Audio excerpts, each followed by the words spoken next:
اعوذ باللہ السمیع العلیم من الشیطان الرجیم من ہمزہ ونفخہ ونفثہ۔ سورہ بقرہ کی آیت نمبر 261 میں اللہ رب العالمین کا ارشاد گرامی ہے، جو لوگ اللہ کے راستہ میں اپنا مال خرچ کرتے ہیں ان کے دیے ہوئے مال کی مثال اس دانے جیسی ہے جس سے 7 بالیں اگیں، ہر بال میں 100 دانے ہوں، اور اللہ جس کے لیے چاہتا ہے ثواب کو کئی گنا کر دیتا ہے، وہ بڑا وسعت والا اور جاننے والا ہے۔ اس آیت سے معلوم ہوا کہ اللہ تبارک و تعالیٰ کے راستہ میں دیے ہوئے مال کا بدلہ 700 گنے تک پہنچ جاتا ہے، بلکہ اس سے بھی زیادہ، اور یہ اللہ تبارک و تعالیٰ کی بڑی وسیع کرم نوازی ہے۔ اللہ تبارک و تعالیٰ اپنے بندوں سے قرض مانگتا ہے، اس لیے نہیں کہ وہ محتاج ہے اور نہ اس لیے کہ وہ ظالم ہے، ان سے لے کر ان کے مال کو ضائع کر دے۔ ایسا نہیں ہو سکتا کہ وہ کسی کی حق تلفی کرے، وہ قرض واپس کرے گا اور کئی گنا کر کے واپس کرے گا۔ رسول اللہ صلی اللہ علیہ وسلم فرماتے ہیں، صحیح مسلم کی حدیث ہے، جب آدھی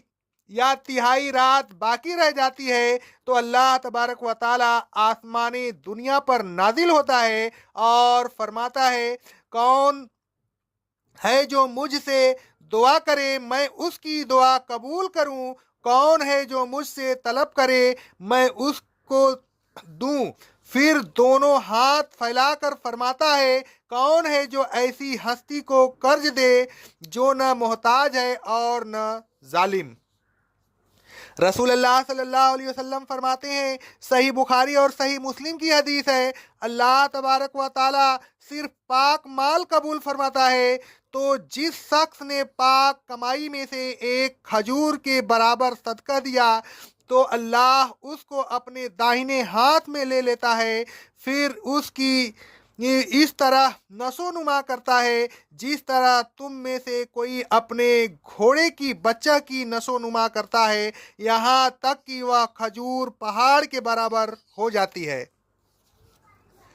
الغرض اللہ تبارک و تعالیٰ کو قرض حسنہ دینے کا بڑا ثواب ہے۔ اللہ تبارک و تعالیٰ ثواب کو دیے ہوئے مال کا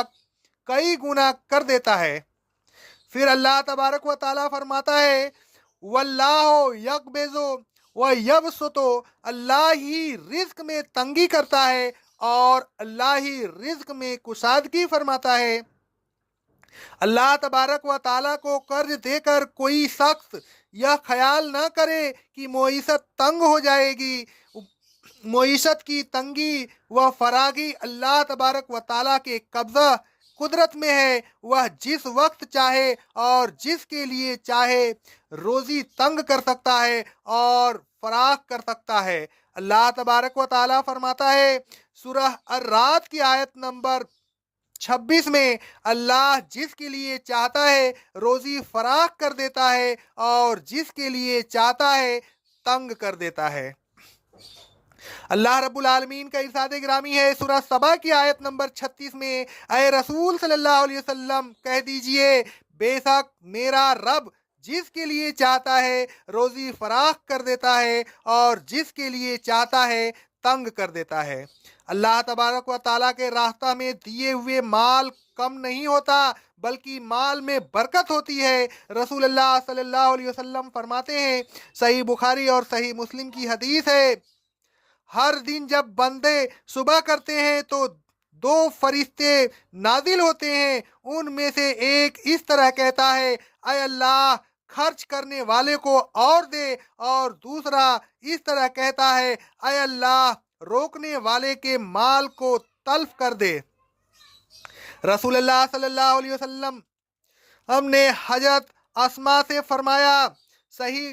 بخاری اور صحیح مسلم کی حدیث ہے، خرچ کرتی رہو، گن گن کر نہ رکھو ورنہ اللہ بھی گن گن کر دے گا، مال کو روک کر نہ رکھو ورنہ اللہ بھی تم سے ہاتھ روک لے گا۔ پھر اللہ تبارک و تعالیٰ نے فرمایا، دنیا کی فراخی اور تنگی کا خیال چھوڑو، یہاں کی زندگی اور مال و متاع